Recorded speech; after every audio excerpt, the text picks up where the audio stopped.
আসসালামু আলাইকুম।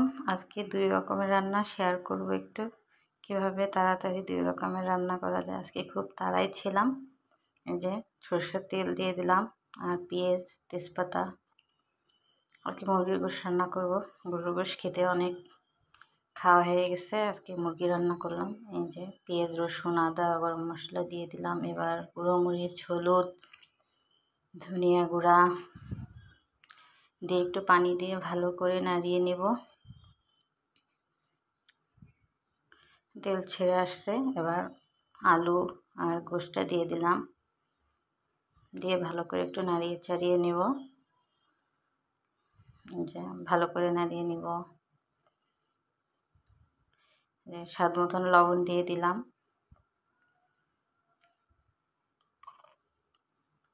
দিকে তাওয়া দিলাম, একটু বেগুন ভাজি খেতে ইচ্ছে করেছে তাই বেগুন ভাজবো। একটা বেগুন এর জন্য কেটে একটু ছোট ছোট করে দিয়েছি। বেগুনটা আমি অনেক আগে হলুদ লবণ মাখিয়ে রেখেছি। সরিষার তেল দিয়ে ভাজলাম আজকে বেগুন। একটু ঢেকে দিলে বেগুনটা তাড়াতাড়ি সেদ্ধ হবে। ওই যে ওই পাশে একটু পুড়েও গেছে, কিছু করার নাই। আমার চুলাটা এক পাশে একটু জলে বেশি, আর একটা কী করবো, চুলাটা কেনার শুরুর থেকে এরকম হয়েছে, এক পাশে একটু জলে বেশি। এদিকে আমার গোশতটাও তেল ছেড়ে দিছে, কষানো হয়ে গেছে। আজকে খুব তাড়ায় ছিলাম তাই রান্না বান্না খুব দ্রুত করা লাগছে। আধা ঘন্টার মধ্যেও দুটো রান্না শেষ করেছি, তাই আপনাদের সাথে 3 মিনিট করে দেখালাম। আধা ঘন্টার আগেই হয়ে গেছিলো আমার রান্নাটা। এই যে আমি পরিমাণ মতন পানি দিয়ে দিয়েছি। আমার বাসায় যেটাই করি আমি সেটাই আপনাদের ভাইয়াদের সাথে শেয়ার করি।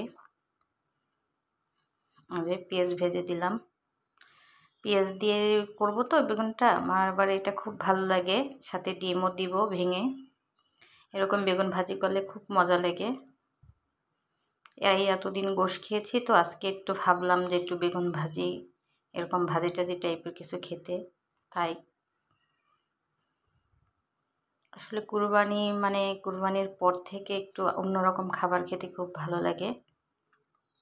যে আমি একটা সরিয়ে একটু তেল দিয়ে এখন এখানে ডিমটা দিয়ে দিব। যে ডিমটা দিয়ে দিয়েছি। কেটে কুটে না দেখালে আপু ভাইয়ার এটা তো অনেক বড় হয়ে যাবে ভিডিও, তাই একটু কেটে কুটে দেখাই। যে বেগুনটা দিয়ে দিলাম। যেদিকে আমার তরকারিটাও হয়ে গেছে, মাশাআল্লাহ অনেক সুন্দর কালার আসছে।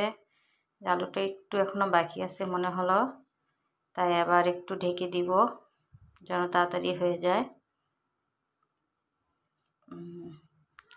এই যে এবার হয়ে গেছে। এবার একটু জিরার গুঁড়া দিয়ে দেবো ভালো করে ছিটিয়ে। এটা না দিলে আমার কাছে ভালো লাগে না। এই যে আমার 2টা তরকারি হয়ে গেলো। আমার ভিডিওটা যদি ভালো লাগে লাইক কমেন্ট করে পাশে থাকবেন। আল্লাহ হাফেজ।